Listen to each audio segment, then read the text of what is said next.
ሰላም ሰላም። ዛሬም እንግዲህ በግልገሎች መጥቻለሁኝ። እንግዲህ እንደምትመለከቱት ሶስት ናቸው። ከመታች አንድ የሞተች ግልገል አለች። ሶስት ሆነው ነው የመጡት። ይሄኛው በእኛ አሲስት ባለማድረጋችን ወይም ደግሞ በእኛ ክትትል ድክመት የመጣ ነውና ፍሬሽ ነው። ምንም አይነት የበሽታ የተለያዩ በኢንፌክሽን የተጠቃ አይደለም። ንጹህ ነው። ግን በቆይታ ብዛት ወይም ደግሞ ፖዚሽኑም ትክክል አልነበረም። የወጣበትም አወጣጥ ጽንሱ አቀማመጡ ትክክል አልነበረም። እነዚህ ትክክለኛው መንገድ ነው የመጡት። ያኛው ግን ዞሮ ስለነበረ በኋላ እግሩ በኩል የግድ የኛን እንክብካቤ የኛን እገዛ ትፈልግ ነበር። አላደረግንላትም። ሞቶ ወጥቷል ማለት ነው። ሶስት ግልገል ነው። በዋናነት ሶስት ግልገል መሆኑ አይደለም። ከዚህ ቀደምም አንድ አቅርቤላችኋለሁኝ ሶስት ግልገል። ነገር ግን አሁን ሶስተኛ ጋር ተለመደና ሁለት ስራዎች ቤት ስራዎች ይጠበቁብናል። አንደኛው የአሲስታንት ጉዳይ በደንብ አስፈላጊ ነው። በቃ አሲስት ማገዝ ይኖርብናል። ዝም ብለን ድንገት ወለደች የሚባለው ነገር ማስቀረት ይኖርብናል በእኛ ማኔጅመንት ውስጥ ማለት ነው። የግድ ይሄንን የሚከታተል አንድ ሰው ይሄ አንድ ተንከባካቢ ያስፈልጋቸዋል። ይሄንን ክትትል እያደረገ የሚሰራ ማለት ነው። ግልገሎች እየበዙብን ስለሆነ የሚወልዱ ግልገሎች በጣም እየበዙ ስለሆነ ይሄንን ስራ መስራት የሚችል አንድ ሰው ያስፈልጋል። ስለዚህ ይሄ እንግዲህ ቀጣይ የምናስተካክላቸው ነገሮች ናቸው።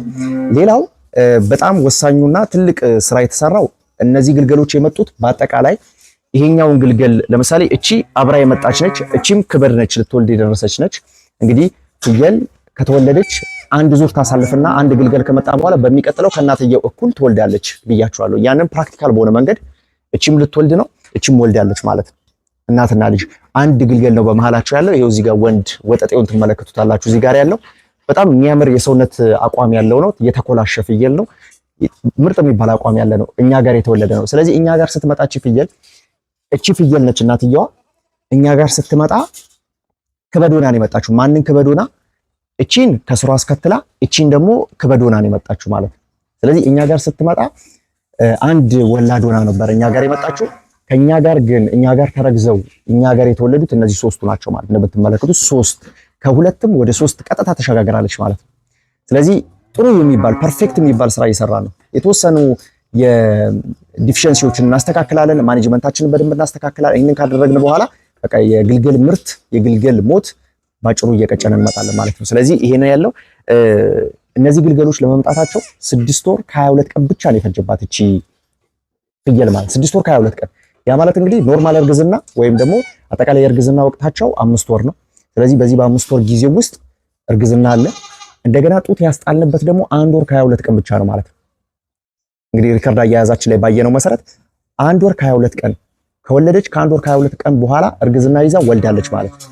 ስለዚህ በአጠቃላይ ያ ማለት ከ3 ወር ከ4 ወር በኋላ እርግዝና የሚይዙ ናቸው አብዛኛው የአርብቶ አደሩ ላይ ያሉት አይነት ፍየሎች ወይም ደግሞ እንደዚህ በፉል ግሬዚንግ ሲስተም የሚሰሩ ወይም በግጦሽ የምትሰሩት ማለት ልክ እንደዚህ ደግሞ ዜሮ ግሬዚንግ ሲስተም ስትጠቀሙ ደግሞ ልክ እንደዚህ አይነት ቶሎ ቶሎ ጡት እያስጣላችሁ ቶሎ ቶሎ የግልገል ምርትን ያ ማለት በአመት ሁለቴ እንዲወልዱ ማድረግ የምንችልበት ሁኔታ አለ። አሁን ባለው ሁኔታ ግን አንዳንድ ብቻ ነው። የትኛውም አይነት ቦታ ላይ ብትሄዱ አንዳንድ ግልገል ብቻ ነው የሚወለደው። ስለዚህ ልክ እንደዚህ አይነት አሰራር መስራት ይጠበቅባችኋል። ለዛም ነው መታችሁ ከኛ እዩና ስልጠና ወስዳችሁ ስራውን ጀምሩ የምንልበት ዋና ምክንያት ይሄ ነው።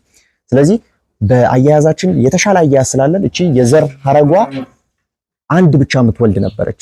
የምትወልደው አንድ ግልገል ብቻ ነበር የዘር ሐረጓ። እኛ ጋር መታ ወደ 3 አድጓል ማለት ነው። አያያዛችን በጣም የተሻለ ነው። ስለዚህ በአያያዝ ብቻ በአመጋገብ ብቻ እስከ 35% የሚጠጋ ትሪፕሌት ወይም ደግሞ ትዊን በርዝ እንዲኖራት ማድረግ ይቻላል። ወይም ደግሞ 2 ወይ 3 እንድትወልድ ማድረግ የሚቻልበት ሁኔታ አለ ማለት። ስለዚህ እኛ ጋር ሲየው 2 ዙር ያክል የወለደችው አንዳንድ ግልገል ነው። እኛ ጋር መታ እኛ ጋር ተረግዞ ግን ያገኘ ነው ይሄ ነው ማለት። ስለዚህ እቺን ግልገል ሆና ነው ይዛ እኛ ጋር የመጣችው። ከዛኛ ጋር ያኛው ወጠጤው ወለደች። እኛ ጋር ደግሞ ሶስተኛ ውልደቷ ደግሞ እኛ ጋር እነዚህን 2 እዚች ጋር ደግሞ 3 አንድ ያጣናታለች 3 ይዘን መተናል ማለት ነው። ጥሩ እድገት አላቸው። በነገራችን ላይ ይሄኛው ደግሞ የሞተችዋ ግልገል ጾታ ወንድና ሴት ነው። ወንድና ሴት ነው። እቺኛዋ ሴት ነች። 2 ሴት 1 ወንድ ማለት 2 ሴት 1 ወንድ ነው። እንግዲህ እነዚህ መጥተዋል። እንግዲህ በነገራችን ላይ እዛ ውስጥ በጣም ብዙ የሚገራርሙ ነገሮችን አሳያችኋለሁ።